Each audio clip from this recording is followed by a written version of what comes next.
This is FYI on your TV, brought to you by Hometown News. I'm Kathy Botham. I've got Rob Moore in the studio with me today. You're usually on your way to work, and we do this by Zoom, so it's a pleasure to have you here, right here. Wonderful to be here, Kathy. Always a pleasure. We've been talking for a few years now, too, because you're involved. You're the chair of the Rural Fetal Alcohol Spectrum Disorder Committee here. Is it Lanark, or it's a big catchment area now? We are, our main focus is on the counties of Lanark and Leeds-Grenville. Okay, all right, and you're the chair of that. And when did this all start? When did it start?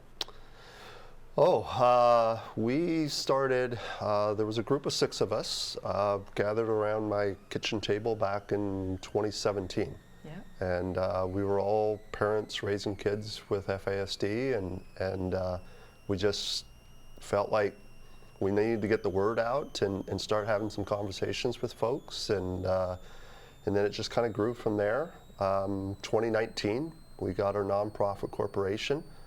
3 years ago, we were blessed with a Trillium grant that enabled us to be able to hire a couple staff members and get an office, and it's just continue to grow and grow and grow from there. I love you telling the story about this, your history, because it started at your kitchen table. It did. And how big are you now?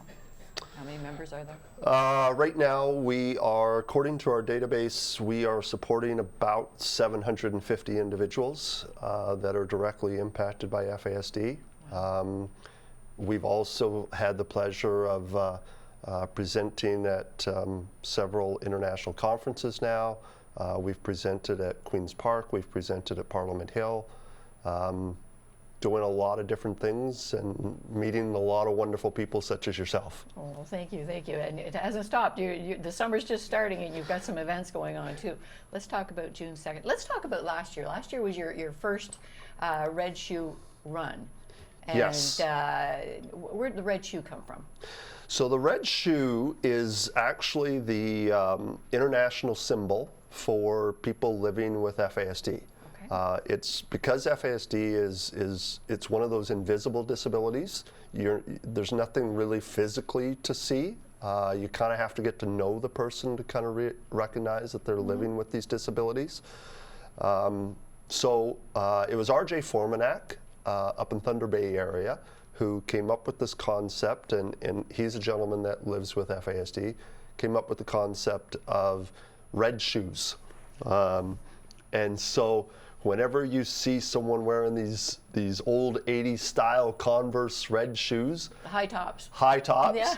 they're basically saying, letting the world know, I'm an individual living with FASD. Okay, and maybe we should start with that. What is FASD? So fetal alcohol spectrum disorder is, I think probably the best way to describe it is actually according to the definition that the census uses now. In the Canadian Survey on Disability, they actually specify different categories of disabilities.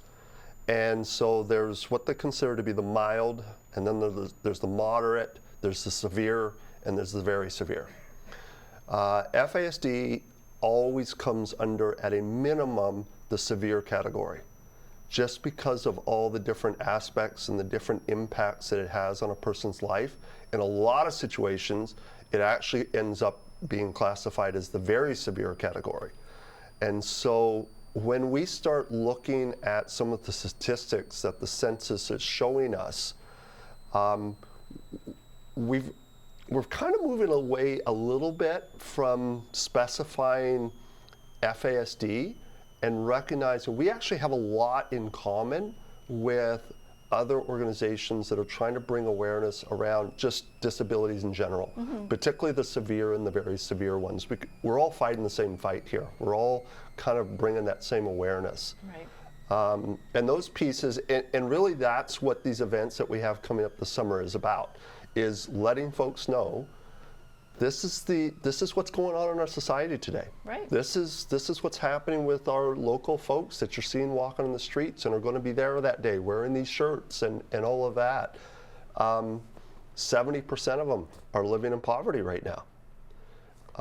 We know that over 50% of them are homeless right now. Right. We know that 90% of them are dealing with mental health challenges right now.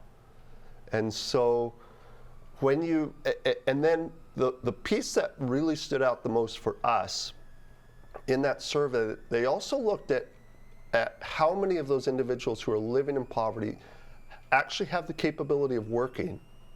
And it's 80% of them can actually work.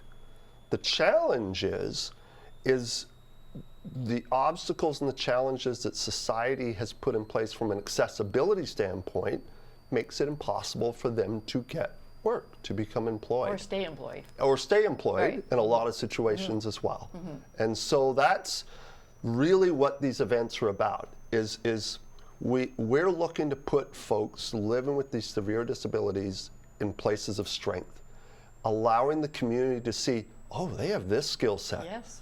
They have the capability of being crossing guards during our school days. They have the capability of helping out during fairs and festivals and ticking tickets and walking around and helping keep the grounds clean and all of those kinds of things. But what's happening right now, and we know this within our organization, is we don't know how to reach them. We don't, everything, and I'll give you a great example of this. My daughter recently had the opportunity to present to Lanark County Council, and later she got to present to Mississippi Council. They had, at Mississippi Council, they had a job posting for a casual childcare worker.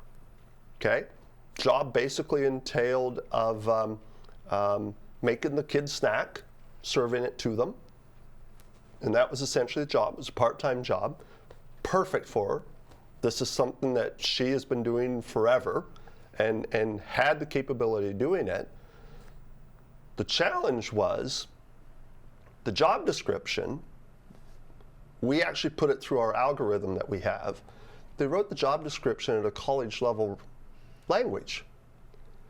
And it's not something that no one had thought about it, no one knew about it, no one even realized that they had created this accessibility barrier By not using plain language. Right. Yes. Because, she had the high school degree that the job said required, but they wrote the entire thing as if she needed to be a college graduate. Right. Which she's not. And so it wasn't until we actually brought it to her attention, and then we started having all these different conversations with folks, and then they actually, and I give Mississippi Mills total credit, they actually went back and rewrote it. And they rewrote it in plain language, and they rewrote it in a way that she could understand it. She's actually applied. She's actually now been interviewed for it, and we're actually thinking maybe even in the next week or two they're going to offer the position now. Oh, wonderful! Yeah, wonderful. And again, it was one of these where there was no intention of keeping her No, unemployed. a lot of people don't mean to either. That's exactly it. It is truly the awareness piece. Absolutely. That we just don't know the barriers that we're putting up right now. Absolutely, absolutely. So your events that you've got coming up this summer is going to help us out immensely as well, starting with June 2nd.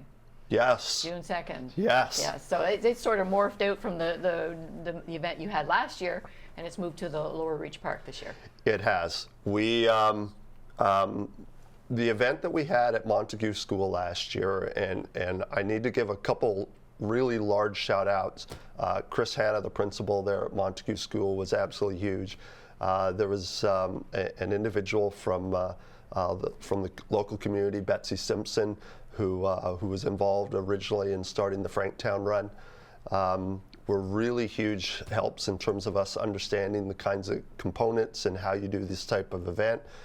What's happened this year, it has completely exploded on us now, though. It started with, and there are going to be community partners that I'm going to forget right now, but started with the town of Smith Falls. Them basically giving us the largest possible community grant that we could receive, so that we were able to hire pretty much our executive director to kind of oversee all of this and make sure that we're all staying on track and getting it all organized. Lanark County came through this year and has contributed a lot of money to be able to help put all these things on. From there, Jumpstart and Sean from the local Canadian Tire here, we found out we're actually the first organization in 6 years in Lanark County to get a Jumpstart grant, and it was because Sean was huge in terms of making that happen. He's great, yeah. He is. But then at the same time, Upper Canada District School Board and CDSBO both hopped on board at this point. And so right now we have a commitment from Chimo School, Lombardi School, Montague School, St. Francis School, and Duncan J. School are all sending students that day. Wonderful. As part of their field trip. And so once that happened, then well, you guys hopped in, and then Kevin Grimes Remax, we just found out that they bought this entire media package with My FM now, and we're going to be able to help promote from that standpoint. Mike Clark Photography, who a lot of our realtors know, with his drone camera, he's going to come in, he's going to record the entire thing. And then there's West Sacred Cooperators is providing the free lunch for everybody that's coming. And so when we started looking at all of these numbers, one of the pieces that I happen to know, the largest FASD event in the history of the world ever was in 2019. It was in Vancouver, and there was 930 people there. I think we're beating it. Wow. I want to see, and that's what we're advertising. Yeah. We just want people to show up. With our sponsors, we have made this as cost effective as we possibly can make it, because again, for us, it's about the awareness piece. Come and meet our folks, get to know who they are, get to find out the kind of strengths and things that they can do. Right. And recognize we have solutions, but we need to work together to make it happen. And if we can get 1,000 people to show up at Lower Reach Park, that would be beyond humongous. That's absolutely. Let's do it. Let's do it. Let's do it. What Perfect. sort of things are going on that day that people can come and do? So so really, and we're calling it a family day, because basically there's 3 different stations. The day starts at 10 o'clock in the morning. We're basically, that's when the buses are all going to show up, and we'll get everybody registered. The events themselves are going to kind of probably start around 10:15, 10:30. There's the run itself, where everyone's just running around the trail in the lower portion. We also have various games that are going to be going on. We've got some parachute games going on. We've got some tag games going on. We've got some circle games going on. We actually have a young lady living with FASD. She is also a certified yoga instructor, and so she's going to be leading some yoga demonstrations that people can participate in. The whole idea is about being active. Right. We want to make sure that everyone's coming out, they're having fun, they're getting to move, they get to cheer the kids on as they're running around the trail. Like I said, free lunch for everybody there. And then we also have some booths set up. The public health unit's going to be there talking about passing out information about FASD prevention. Kids Inclusive's going to be there talking about how they support people with FASD from a medical standpoint. And then we'll be there, of course. A lot of our folks wearing the shirts are going to be sharing their stories with anyone that wants to meet with them. Right. And really the idea is just, let's have a celebration of family. The games themselves are designed they're designed to be accessible. They're designed for any age. We're 6-year-olds can do this just as well as 66-year-olds or whatever. And yeah, and we just want to be able to come out as a community and just have a great, and just celebrate. Right. Family. Right. Oh, sounds like a wonderful day, wonderful day. Now you've got another event going on in Kemptville. We might have to have you come back and talk about that one. Well, it's and more than happy to do so. Yes, yeah. But quickly though, that one is a Yeah. triathlon. That's August 17th. It is, and so that one is, we actually got connected with Triathlon Ontario, and what's happened with them is it's actually a sanctioned triathlon. So the first half of the day is Canadian or Olympic qualifying triathletes or any competitive triathlete is able to do the earlier runs, and then anyone that's more interested from a recreational standpoint can do the afternoon ones. And again, looking forward, same type of thing, looking to bring the whole town of Kemptville out. Got lots of community partners that are supporting us on this, and having people just, again, realize our folks are wonderful made and have a lot to contribute and would love to connect with you. Absolutely, absolutely. One more thing, you have a raffle.